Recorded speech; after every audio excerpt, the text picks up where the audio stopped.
Bonjour à tous et à tous, bonjour à tous les suiveurs et à tous les inconditionnels de Grégoire Omnisport Sénégal. War naa disputer un match de précise face au Brésil le 10 octobre. Mais équipe nationale du Sénégal, la moo gën a am importance sont juste les éliminatoires de la CAN 2021 parce que le Sénégal prépare ses éliminatoires et la réception du Congo Brazzaville durant le mois de novembre. Mais gis nañ ne CAN 2019 bi passé na, Sénégal a été finaliste, le Sénégal a perdu face à l'Algérie 2 fois. Match de poule et en finale gis nañu aussi Sénégal am na secteur yoo xam ne da ko war a améliorer ñu wax attaque bi milieu terrain mais am na secteur boo xam ne maintenant c'est la clé du football moderne c'est le poste de latéral. Les latéraux sénégalais doivent élever leur niveau. Latéraux sénégalais ils doivent élever leur niveau pour donc être dans le quota du top mondial. Pour le Sénégal doit avoir des joueurs de référence au poste de latéral. Parce que gardien am na Edouard Mendy, Alfred Gomis sont de très bons gardiens, surtout Edouard Mendy qui a donc un grand standing au niveau de la France. Koulibaly, Salif Sané sont des joueurs de très haut niveau. Gana Gueye c'est un joueur de très haut niveau. Kenn du ko naatable. Sadio Mané, Mbaye Niang sont des joueurs de très haut niveau. Diao Baldé Keita. Mais on n'a pas des latéraux de référence. te loolu day jouer parce que actuellement le poste de latéral est très très important comme l'a bien dit Cheikh Wade donc borom Almeria maa lay bëggee bu baax borom Espagne como estás estoy bien gracias donc poste latéral dafa am important boo xoolee Brésil nan la gagné Copa América bi c'est grâce à un grand Daniel Alves ak Alexandro sur le côté gauche. Daniel Alves a été élu meilleur joueur de la Copa América alors qu'il était latéral droit. Liverpool actuellement ils sont au top de leur forme grâce à qui?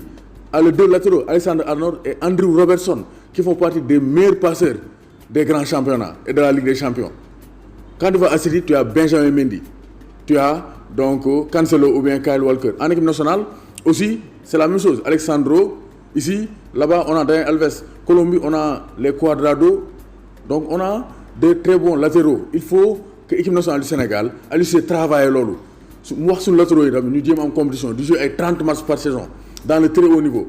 Comme ça en équipe nationale du Sénégal ils seront aussi au top moom mais boo seetloo amul latéral Sénégal bu jouer le haut niveau amul latéral Sénégal bu jouer Ligue des Champions. Moussa Wagué lañ sélectionné ak Barça mais il joue pas. Youssouf Sabaly il est très très bon mais il joue à Bordeaux, il est actuellement blessé. Il ne joue pas dans un très grand club. On n'a pas de latéraux qui jouent dans un très grand club.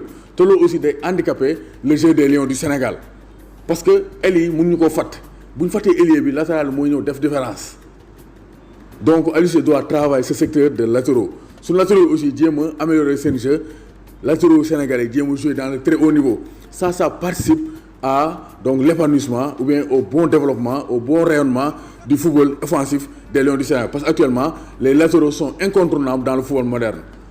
Alba, Marcelo, Carvajal, Nelson Semedo, Sergio Roberto, donc David Alaba, donc Benjamin Pavard. Donc on a vu que les latéraux, ils sont incontournables. Donc il faut que le Sénégal, sur les latéraux, il élever ses niveaux de jeu pour aider l'équipe nationale à être beaucoup plus équilibrée, à être beaucoup plus redoutable dans les grandes compétitions. Les latéraux, un chantier à ciel ouvert pour Aliou Cissé.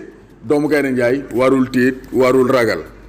Léegi ku bëgg abonné compte Instagram Grégoire Omnisport da ngay taper Grégoire _du-bas Omnisport Grégoire _du-bas Omnisport page Facebook Grégoire Omnisport Snapchat Grégoire Omnisport donc partout c'est Grégoire Omnisport mooy Snapchat Instagram Facebook YouTube Grégoire Omnisport vous serez toujours informé sur tous les réseaux.